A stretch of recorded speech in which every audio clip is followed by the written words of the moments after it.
নমস্কার, আমি দিয়া। তোমাদের সকলের স্নেহাশিস নিয়ে শুরু করছি আজকের আরেকটি ভিডিও। আজ তোমাদের দেখাবো একটা বৃষ্টি ভেজা সকালের ছোট্ট একটা খণ্ড। বৃষ্টির শব্দটা এতদিন পর এত ভালো লাগছে, তাই আমি আর ওটাকে মিউট করিনি।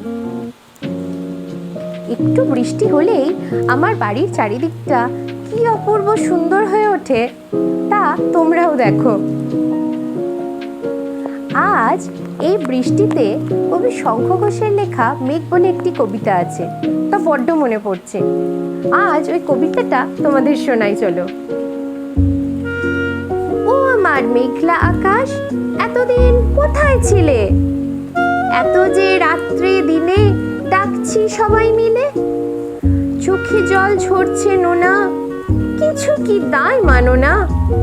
দিয়ে যাও এক ঘটি জল আমাদের শুকনো বিলে। ও আমার মেঘলা আকাশ, এতদিন কোথায় ছিলে? ও আমার মেঘলা আকাশ, তুমি কি সেই মেঘ না? ঝরাতে পদ্মায় জল ভরাতে যেই মেঘ না? সে ধারা কোথায় গেল? তুমি কি অন্ধ হলে?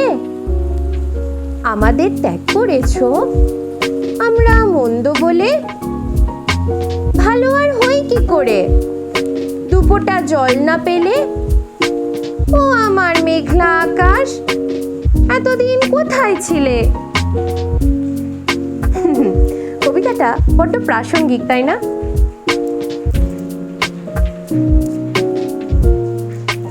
গাছটায় কি সুন্দর গোলাপি ফুল ধরেছে দেখো। এটি হলো বড়বি গাছ। আমার মামনি অনেক দিন আগে বসিয়েছিল।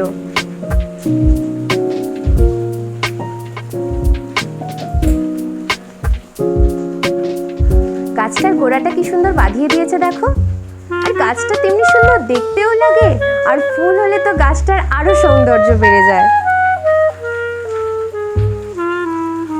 বৃষ্টিতে গাছপালাগুলোর সতেজতা যেন আরো বেড়ে যায়।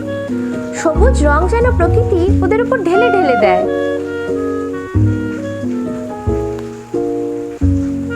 যদিও আজকে বৃষ্টিটা সেরমভাবে হয়নি, তবুও অল্প বৃষ্টি হলেই আমি এত বেশি খুশি হয়ে উঠি।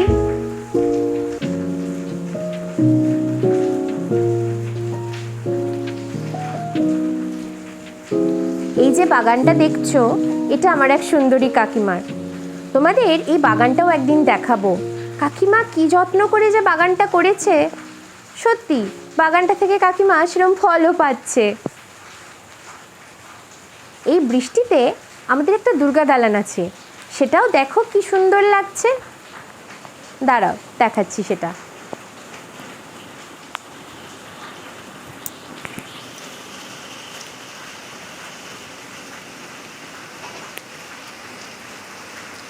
আজ আর বৃষ্টিতে ভিজবো না, চলো এখানেই শেষ করছি, টাটা।